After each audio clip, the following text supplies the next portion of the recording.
Masih tentang keintiman dengan Tuhan. Di tema bulan ini, bulan Maret, Ici mengangkat tema keintiman dengan Tuhan. Saya akan khotbah tentang kedalaman hubungan. Kedalaman hubungan. Kita akan bisa membedakan apakah orang mendekati kita untuk sebuah hubungan yang dalam atau dangkal.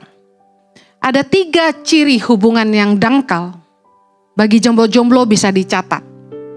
Hubungan yang dangkal didasari dengan yang pertama penilaian tampak luar. Ih cantik, gue suka. Yang kedua, pemuasan ekspektasi atau hawa nafsu. Jadi ada ekspektasi dari hubungan itu. Atau sekedar, wih seksi. Atau karena kaya, materialistis. Yang ketiga, hubungan yang dangkal didasari dengan pencarian rasa nyaman. Kenapa sih lu suka sama dia? Nyaman aja. Nah, 3 hal ini merupakan dasar yang kita bisa bilang jadi hubungan yang sangat dangkal, yang orientasinya coba berkisar di antara penilaian tampak luar, pemuasan ekspektasi, dan juga pencarian rasa nyaman. Nah, Tuhan gak mau kita ada di situ. Kita mau belajar bagaimana pagi hari ini punya hubungan yang lebih dalam dengan Tuhan. Saya akan mulai dengan ini. Ketika kita masih bayi rohani, kita baru kenal Tuhan. Kita pasti ngerasa gini, kok semua yang saya doakan Tuhan jawab ya? Kayaknya cepet aja gitu. Doa ini Tuhan dengar, doa ini Tuhan jawab. Yang luar biasa gini, di awal kita kenal Tuhan itu kita ngerasa, kekristenan begitu luar biasa, tampak luarnya begitu indah. Orang Kristen baik-baik semua. Perhatian, kakak-kakak di gereja perhatian, ramah, murah hati, tulus semuanya. Dan kita ngerasa, jadi orang Kristen itu luar biasa. Tuhan begitu dekat dan baik sekali. Itu awal-awal kekristenan. Semua tampak luar biasa.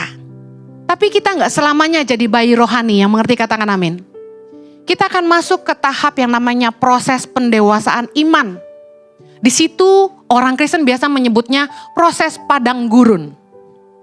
Nah, apa yang kita lihat di proses padang gurun adalah ini. Ternyata kekristenan tidak seindah tampak luarnya. Tidak semua orang Kristen baik. Ada amin? Tidak semua doa kita dijawab. Amin? Aduh, umur udah 35. Tapi pangeran berkuda tak kunjung tiba.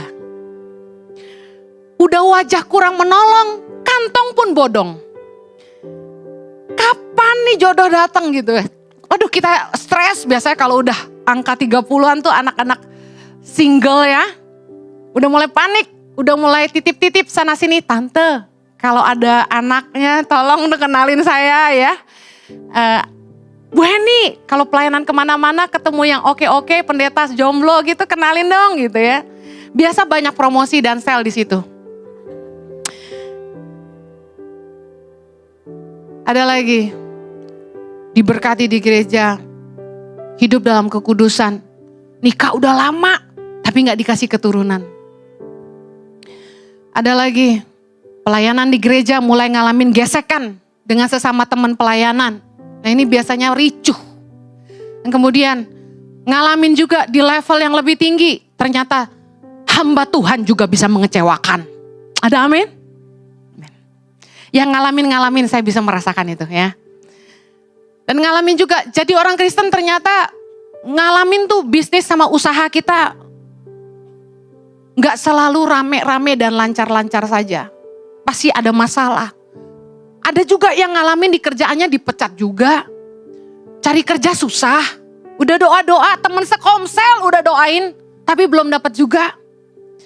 Keuangan sulit. Ada di sini orang Kristen yang kere? Ada. Siapa bilang jadi orang Kristen pasti berkat. Enggak. Kalau dibilang jadi Kristen kaya raya, saya juga belum sampai ke sana. Janji-janji di mimbar yang bilang kalau ikut Tuhan kamu pasti diberkati melimpah-limpah. Saya hargai, memang di dalam Tuhan ada kelimpahan tapi tidak selalu berupa uang. Kita harus sadar ikut Tuhan itu ada pikul salibnya. Harus bayar harganya. Harus ada naburnya. Amin. Firman Tuhan jelas bilang, kamu menabur sedikit, kamu nuai sedikit. Kamu gak pernah nabur, kamu ngarep banyak. Biasanya, di fase-fase proses pendewasaan iman inilah, mulailah terjadi banyak orang-orang Kristen yang kecewa. Kenapa Tuhan gak jawab doa saya? Kenapa orang Kristen kayak begini? Kenapa gereja kayak begitu? Kenapa pendeta kayak begitu? Dan mereka mulai rontok dan mundur satu-satu. Ini hubungan yang gak dalam. Cuma terpesona tampak luar. Tapi saya mau garis bawahin jemaat Tuhan yang saya kasihi. Tidak selalu semua masalah itu ujian dari Tuhan. Yang setuju katakan amin. Kita udah pernah bahas di ICI. Bahwa masalah terjadi dalam hidup kita bisa dari 3. Yang pertama karena ujian dari Tuhan. Yang kedua karena pencobaan dari si jahat. Yang ketiga karena kesalahan kita sendiri. Yang setuju katakan amin. Tapi saya percaya Tuhan mengizinkan proses pendewasaan iman terjadi dalam hidup kita. Karena apa? Karena disitulah Tuhan ingin melihat seberapa dalam kita mengasihi Dia sebagai pribadinya. Tuhan mau kita lebih mengenal Dia secara pribadi. Justru saya rasa pertumbuhan rohani terbaik adalah di padang gurun. Orang akan sungguh-sungguh ngalamin Tuhan di masa-masa sulit. Ketika mereka mengalami bahwa yang dikhotbahin pendeta itu jadi kenyataan di hidup saya, baru mereka lihat Tuhan itu hidup. Orang gak bisa nyangkal bahwa Tuhan gak ada. Kenapa? Karena Tuhan terlalu nyata dalam hidupnya. Lagu yang saya tulis bicara begini, hidupku ini semuanya tentangmu. Karena semua yang saya lakukan tuh Tuhan yang bikin, bukan saya. Semua karena anugerah. Kita bisa nyaksiin betapa Tuhan setia, betapa Dia ajaib. Dan mujizatnya terjadi dalam hidup kita. Anda gak bisa sungguh-sungguh punya hubungan yang dalam sama Tuhan hanya mengharapkan berkat. Berharap orang Kristen gak akan pernah jahat sama Anda.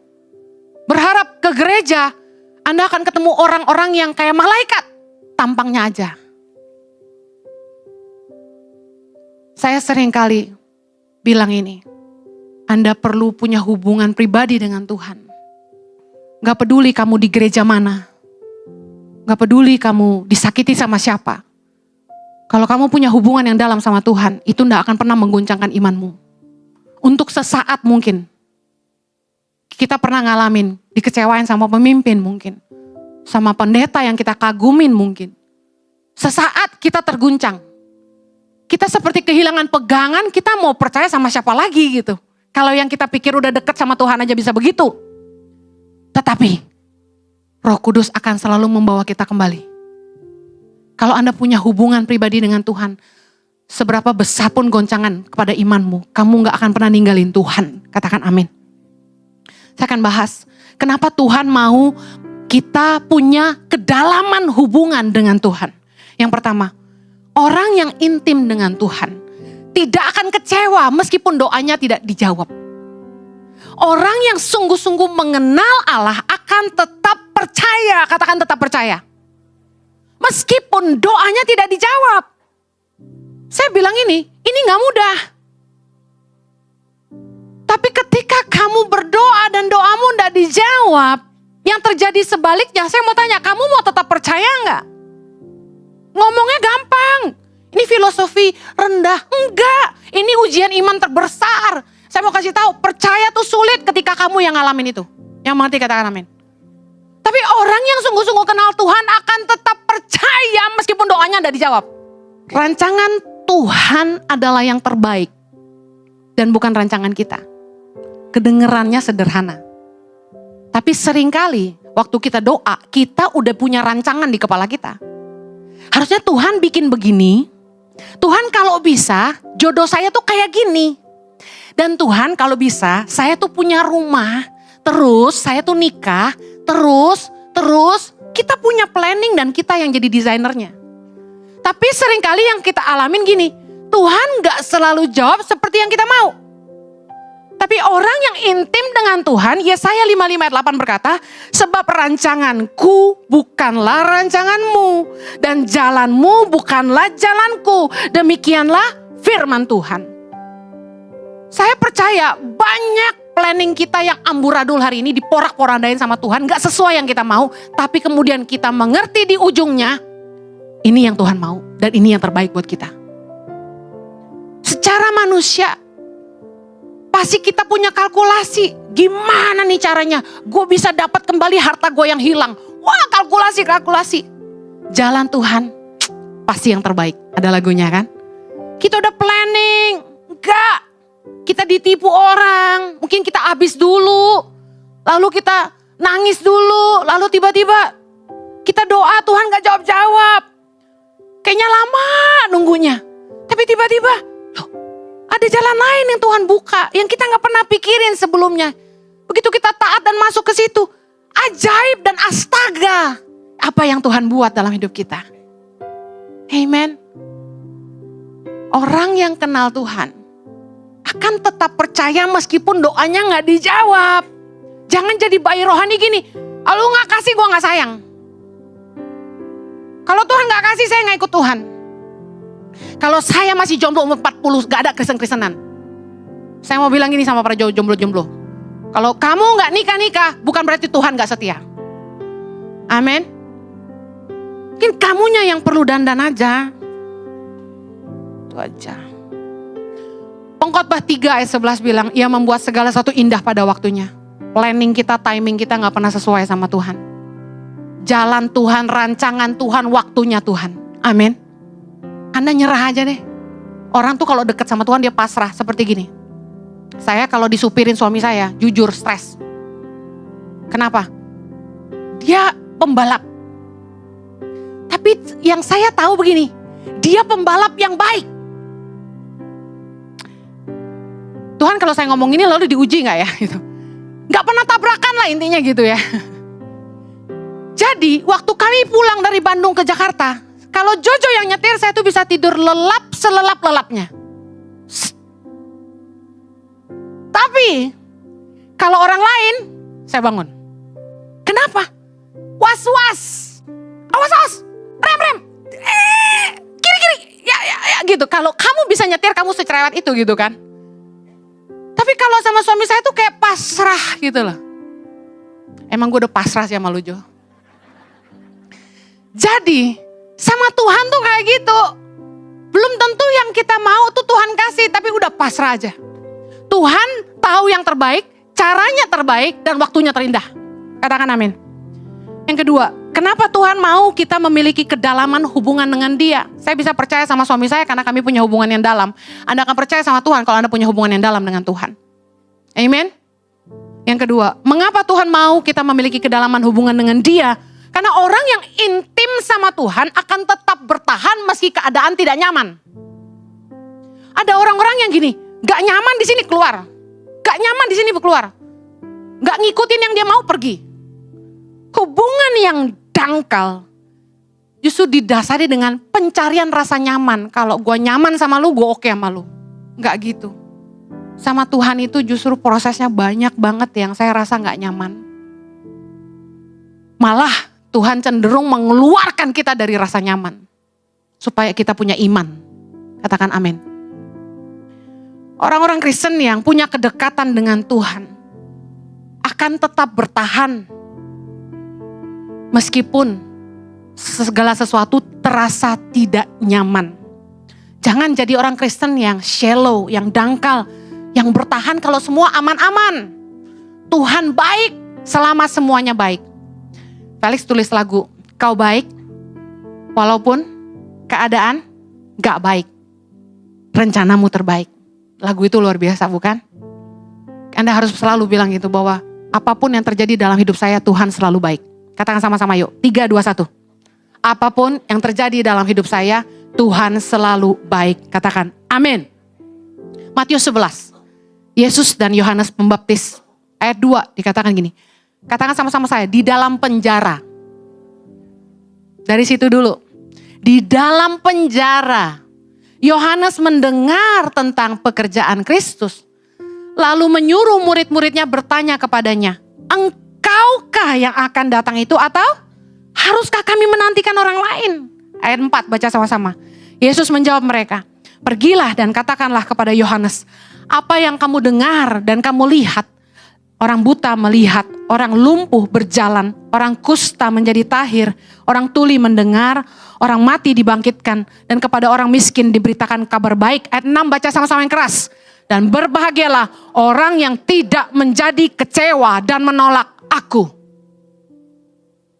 Saya mau tanya, penjara tempat yang nyaman dan aman atau tidak? Saya mau Anda membayangkan zaman sekarang Yohanes Pembaptis seperti apa? Yohanes Pembaptis versi netizen. Lu gampang ngomong gitu. Karena lu gak ngerasain yang gua rasain. Sound familiar? Ini bayangin. Yohanes Pembaptis di penjara. Katakan di penjara. Nyaman gak? Gak nyaman. Tapi Yesus bilang ini, berbahagialah orang yang tidak menjadi kecewa dan menolak aku. Netizen akan bilang gini, lu gampang ngomong gitu, lu gak ngerasain yang gua rasain. Saya udah sering digituin. Lu sih enak di luar, lah gua yang di penjara. Lu bisa ngomong gitu karena lu yang di luar, coba lu gantian di penjara.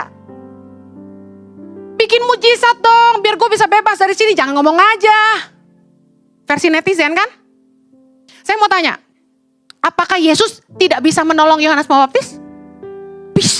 Bisa banget gitu dong. Kok kepercayaan Anda kepada Kristus hanya segitu saja? Bisa banget. Tapi kenapa enggak? Coba renungin, kenapa enggak? Kenapa Yesus enggak bikin pintu-pintu penjara terbuka dan Yohanes Pembaptis bisa menghilang seperti Yesus dan berjalan di tengah-tengah para prajurit? Kenapa enggak? Kenapa seolah-olah Yesus membiarkan Yohanes Pembaptis di penjara dan bahkan mati dipenggal oleh Raja Herodes? Ini hikmat yang Tuhan kasih. Ada kedaulatan Tuhan yang harus terjadi. Ada salib yang harus kita jalani. Ada peperangan yang harus kita menangkan. The battles is ours.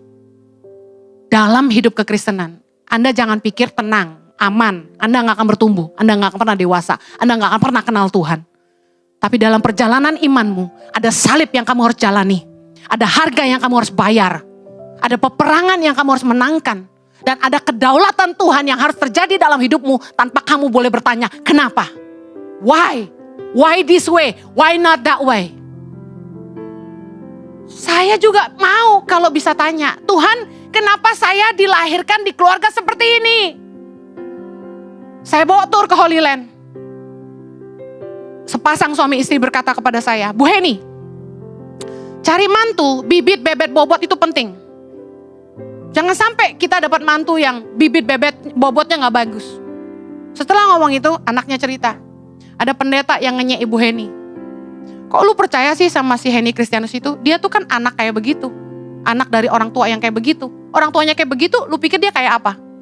Jadi saya dihina karena latar belakang saya. Nah saya kasih tahu, itu sangat menyakitkan buat anak yang gak bisa milih orang tuanya siapa. Ada kedaulatan Tuhan yang harus terjadi dalam hidup kita. Kita gak bisa milih lahir di mana. Kita gak bisa pilih orang tua kita siapa. Kita gak bisa milih lahir Chinese atau Manado atau Papua atau Batak. Kalau saya mau lahirnya rada blasteran biar cantik mancung. Gak perlu pakai gambar. Jojo pengen punya pacar bule. Saya pengen lebih putih dari ini, tapi kan gak bisa milih. I'm sorry baby, I'm not that white. You know, tidak semua yang kita mau kesampaian karena ada kedaulatan Tuhan yang memang harus kita jalanin gitu kan. Saya mau kasih tahu, kita semua punya medan peperangan kita masing-masing. Jangan menyerah, tetap setia. Tuhan baik apapun keadaanmu. Orang yang benar-benar mengenal Tuhan akan tetap bertahan meskipun melewati lembah-lembah kekelaman. Daud adalah orang yang bergaul dengan Tuhan.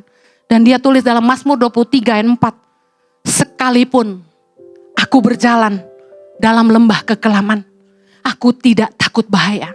Sebab engkau besertaku. Gadamu dan tongkatmu, itulah yang menghibur aku. Anda gak bisa expect gini, gue gak mau lewatin lembah kelam. Saya mau ikut Yesus tapi gak mau pakai salib dan lembah kekelaman. You will never grow. Sorry, kalau kekristenan cuma agama, kamu gak akan ngalamin Tuhan. Kamu harus siap menghadapi apapun. Anak saya ngomong gini, Mama, banyak orang Kristen gak baik. Kenapa Tuhan gak bikin mereka baik aja? Bisa kan Tuhan bikin mereka baik? Switch hati mereka, bikin mereka jadi baik. Jadi nurut. Saya kasih tahu, Tuhan bisa menciptakan manusia sesuai versi yang dia mau. Tapi Tuhan memilih memberikan mereka kehendak bebas.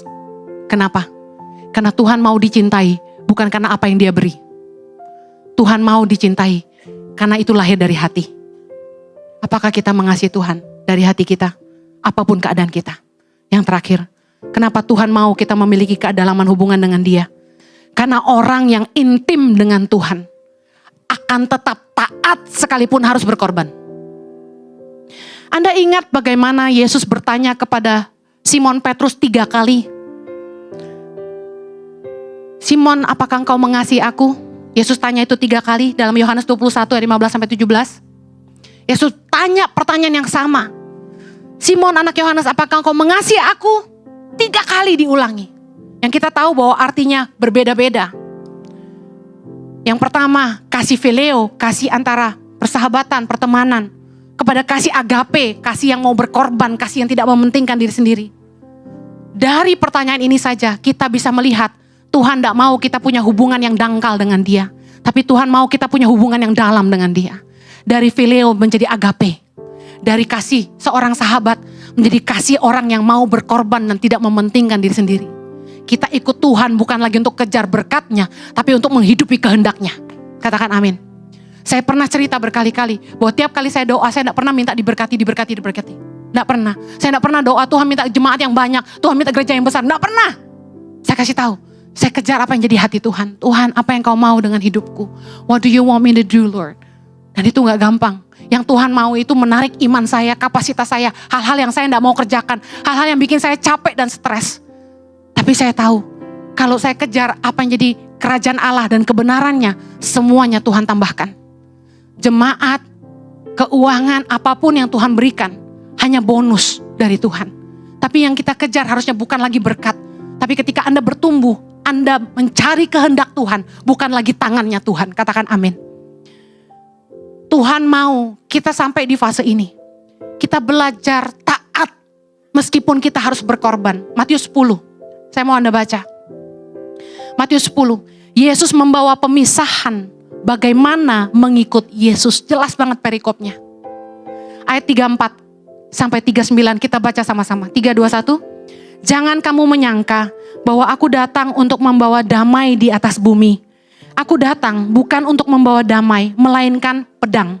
Sebab aku datang untuk memisahkan orang dari ayahnya, anak perempuan dari ibunya, menantu perempuan dari ibu mertuanya. Dan musuh orang ialah orang-orang seisi rumahnya. Ayat 37. Barang siapa mengasihi bapa atau ibunya lebih daripadaku, ia tidak layak bagiku. Dan barang siapa mengasihi anaknya laki-laki atau perempuan lebih daripadaku, ia tidak layak bagiku. Ayat 38. Barang siapa tidak memikul salibnya dan mengikut aku, ia tidak layak bagiku. Barang siapa mempertahankan nyawanya, ia akan kehilangan nyawanya. Dan barang siapa kehilangan nyawanya karena aku, ia akan memperolehnya. Katakan amin. Kita tahu bahwa memperoleh hidup yang Yesus maksud adalah hidup kekal bersama Dia. Dengar baik, orang yang betul-betul mengenal Tuhan secara pribadi akan tetap taat meski harus bayar harga. Meski harus berkorban karena dia kenal Tuhannya. Karena dia tahu dan dia percaya sesulit apapun yang dia harus lewati, Tuhan gak akan pernah tinggalin dia. Saya kasih tahu orang yang ikut Tuhan hanya mau berkat-Nya. Sama seperti perempuan yang menikahi laki-laki karena mau hartanya. Begitu hartanya habis pasti langsung ditinggal. Sama dengan laki-laki yang menikahi perempuan karena fisiknya. Begitu perempuan itu cacat sudah tidak cantik lagi, apa dia tetap mau urus istrinya? Kalau Anda sungguh-sungguh punya hubungan dengan Tuhan, gak cuma ikut Tuhan karena berkat. Tapi ketika Anda harus ngelewatin yang namanya gini, usahamu sepi, bisnismu gak jalan, keluargamu bermasalah, anak-anakmu sulit diatur, keuanganmu gak terlalu baik, Dan mungkin Anda menjadi satu dari sekian banyak orang yang kehilangan pekerjaan. Saya mau kasih tahu, kalau Anda tetap berkata, aku percaya engkau tetap baik. Aku percaya bahwa engkau akan buka jalan. Aku percaya kalau aku harus ngelewatin ini, Tuhan tidak akan pernah tinggalin aku. Itu karena Anda mengenal Tuhan. Tidak mungkin Anda bisa katakan itu kalau Anda tidak punya kedalaman dengan Tuhan. Dan saya kasih tahu jemaat Tuhan yang saya kasih. Anda tidak bisa punya kedalaman dengan Tuhan hanya datang ke gereja setiap hari Minggu seperti ini. Anda harus punya waktu-waktu khusus dengan Tuhan di rumahmu, di mobilmu, di tempat kerjamu, di kamar mandimu, di kamar tidurmu. Bergaulah dengan Tuhan.